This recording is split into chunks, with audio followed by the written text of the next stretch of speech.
Alright, so on this channel I've done some videos, in-depth videos about a couple Pokemon and what makes them so good in competitive singles. Talked about their kit and the tools they have in the arsenal, etc. But I've never really explained what makes a Pokemon viable in competitive. So in this video I will be doing just that. So I'm gonna talk about, the traits that a Pokemon has when it's considered viable. And talk about some examples, because it's not as straightforward as it might seem. So in theory, a Pokemon is considered viable when it has the following traits, which is a diverse move pool, great typing, great stats, useful ability, and good synergy between these things. But there are some exceptions to this rule, because not all of the Pokemon right now, for example Gen 8 OU, have these traits like maxed out. Like some Pokemon overcompensate in a certain area, making other traits obsolete. So to really get a grasp on what I mean, I want to talk about some Pokemon in Gen 8 OU right now. I want to go over some that have, in my opinion, have the full package when it comes to these traits. And I'll talk about some Pokemon who really just overcompensate in one area, which means they don't really need the other traits to be useful. So I have prepared some Pokemon I want to talk about, and just because I don't mention a certain Pokemon doesn't mean I don't think it belongs in the list. I'm just talking about a few examples. Yeah, that's about it. So let's get into the Pokemon. Alright, ladies and gentlemen, the first Pokemon is a classic one. A beloved OU staple. Loved by the whole community. Yep, correct, 100% correct. I did not make that up, it's not a lie. It's Landorus Tyrion. No, I made a whole video about this motherfucker already. But to quickly recap, ground flying, one of the best typings in the game, very unique typing, gives you two key immunities, ground and electric. Also it's Intimidate, one of the best abilities in the game, allows it to easily defuse any dangerous physical attacker by just switching in. Its stats are also very good. It's pretty bulky and has a lot of, offensive power as well. So it synergizes really well with its typing, with its defensive typing, and with Intimidate. On top of that, it's very diverse move pool. It has powerful moves such as like Knockoff, Toxic, U-Turn, Stealth Rock, Defog. That's for just defensive sets. If you want to run more offensive, you have shit like Earthquake, Stone Edge, which is very powerful, very powerful offensive combo. And you have Swords Dance, you want to boost that, you got Swords Dance for that shit, bulk up. There's a lot going for it, so that's why Landorus has the full package, what we talked about. Diverse move pool, great stats, great ability, very good typing, synergizes very well. It's very versatile Pokemon, so yeah, Landorus is one of the Pokemon that has the full package. Alright, next up on the list of a Pokemon that has the full kit is another beloved OU Pokemon, Toxapex. Probably everybody's favorite Pokemon in the game, because it's just so great, Anyway, even if you hate it, you gotta admit, it has the full package. Great defensive typing, Poison Water, which gets greatly boosted and synergizes very well with its insane defensive stats. I don't really think I have to explain more here. If it wasn't already enough, it has Regenerator. Why not? Why make a Pokemon that's hard to kill, but make it even harder to kill? Game Freak really went out of their way to make this Pokemon as annoying as possible. We don't know why, but alright. If there wasn't enough, also has a great move pool. Scald, Knockoff, two of the best moves in the game. Recover, if Regenerator wasn't already enough, we got Recover right there. Haze, Toxic Spikes. It even has Light Screen, that's used on stall teams to counter Future Sight offense. So yeah, that's Toxapex, the Pokemon we all love. Alright, next up I want to talk about some Pokemon that ascend in like one trait, but really don't have a lot going for them. Otherwise, maybe there are other stats are like the other traits are like it's there, It's good, it's alright, but you know, it's really just used because of one good trait, which just carries it. So a very easy example would be Pelipper. You know, Pelipper, as we know, is garbage. Don't argue me on this, it's garbage, alright, yeah. But you know, it has a very good ability. Keen Eye. Yes, Keen Eye, of course. Very good ability, 100% usage rate. We all know how good Sand Attack is in the meta, so you need Keen Eye. Anyway, jokes aside, Pelipper is used because it has Drizzle, which makes it a very good rain setter. Because, you know, it just summons rain on switch in. And this makes it the best rain setter in the game, besides Kyogre, but you know, it's not allowed in the OU tier. Because, you know, Pelipper also has access to alright moves. It has like Hurricane, Weather Ball, which is, you know, can take advantage of rain, but usually you want to run a supportive set on this, even though its bulk is crap. But you usually like run defensive or special defensive on this. But you know, it has nice moves. It has some okay moves, but you know, with a base 95 attack, you're not really hitting that hard. Unless you're running choice packs, but that means you have to run full offensive, which is not great for longevity. Anyway, Pelipper does have some okay defensive utility with U-turn and Roost.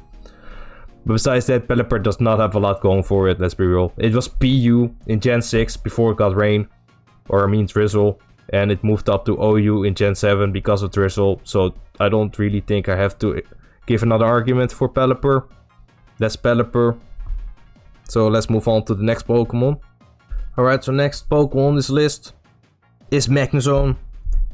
Magnezone, that's not Magnezone. Magnezone gets hard carried by its ability to Magnet Pull. It's the only reason really it's in the OU tier. If it wasn't for that, it wouldn't be in the OU. I don't know where it would be, to be honest, but it wouldn't be OU anyway. You know, its stats are not that bad. Its typing is also great.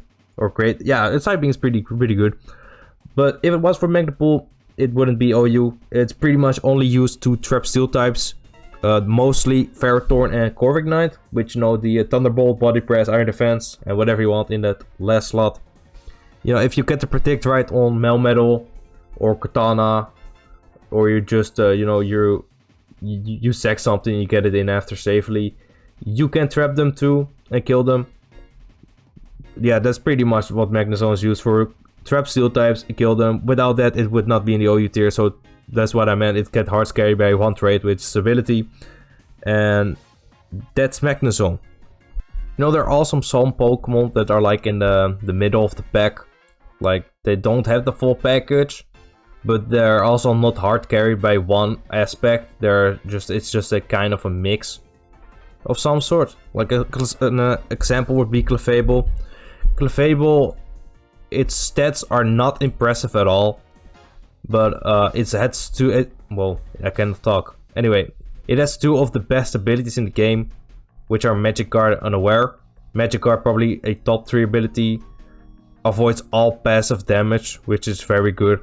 And Unaware is, you know, just basically sets a stop to any Shadow Sweeper, especially viable on stall teams. Which is, yeah, why Clefable is probably a key member on stall. Maybe you use Quagsire, but I probably would use Clefable if I was you. So yeah, Clefable, very good abilities. Stats are not great. Also has a good of defensive typing, while having a very diverse move pool. I mean, Clefable has like access to Moonblast, Stealth Rock and Knockoff for utility, Soft Boiled for longevity. Waste Teleport is also a thing. Of course, you got Calm Mind sets, Moonblast, Flamethrower, Thunderbolt, Thunder, whatever you want. So, very diverse move pool. Aside from Clefable, the next Pokemon I want to talk about is a bit controversial maybe. I don't think everybody would agree with me on that. But I think Cortana falls in this category as well. Now, before you come at me in the comments, Cortana, of course, has amazing stats. It has the highest attack stat in the OU tier, and I think it surpasses a lot of Ubers as well. Don't quote me on that. I don't really play Uber, so I don't know. You know, very high attack stat, very good speed tier as well. Its ability allows it to snowball very easily with a Choice Scarf, especially if you know, weaken the team. Very good late game cleaner due to its stats and beast boost. But besides that, the other two traits, its typing and move pool, are nothing really spectacular. That's just my opinion. Let me explain. Grass and Steel are not very good offensive typings. And its move pool, it has Leaf Blade, which is a good step option. But that's the best move it has. Which is not impressive looking at OU standards. Like you have Urshifu, which has 2 base 120 moves, for example. So you have Cortana has the highest move highest move it has is a 90 base power Leaf Blade. Aside from that, its coverage it's decent, but it's there. You know, you use knockoff for kind of a hit all everything, especially for utility. But you know, like a common switch to Cortana is Core Ignite. It just takes the knockoff and just heals off the damage, and the next time you want to use knockoff on that, it only has a 65 base power, so it's not that strong anymore. Sacred Sword is decent, it has 90 base power, I think. Don't let me get my facts right. Yes, 90 base power. It ignores defensive boost, which is kind of niche. Nice, I mean, yeah, nice and niche, I guess. But yeah, it doesn't really hit that hard, especially on neutrals. I think we can all agree that if Cortana got a better move pool and a better typing, it would straight up just be banned to Ubers immediately. I know, like, for a fact that I don't know the name of the metagame, but there's a metagame where you can change typings, I think, to your first 2 moves. So, like, example, if you run Leaf Blade knockoff as your first 2 moves for Cortana, it's a grass dark type, and I know it's banned in there. So I'm assuming that's because of dark grass being too good on Cortana. So yeah, that's just one example of what I mean. So yeah, that's why I think Cortana falls into this category. You might not agree, which is fine. You know, everybody got it's entitled to their opinion. But yeah, I just wanted to mention Cortana real quick too. So yeah, that's pretty much everything I wanted to talk about regarding viability by Pokemon. It's not as straightforward as it might seem. You know, just because a Pokemon doesn't have the full package when it comes to, you know, traits and synergy between them, doesn't mean it's inviable. You know, I just showed you some examples. Some Pokemon just excel in one area very well, and well, the rest of it is just kind of lackluster. So yeah, it really just depends on the Pokemon and what it has available. Besides that, I hope it was enjoyable. This video is kind of longer than what I usually do, so I hope it was still entertaining to watch. Yeah, if you enjoyed the video or learned something new, consider liking the video and subscribe to the channel. Leave me a comment on a Pokemon that you think falls into this category. I'd like to see your thoughts on it. And besides that, I'll see you next time.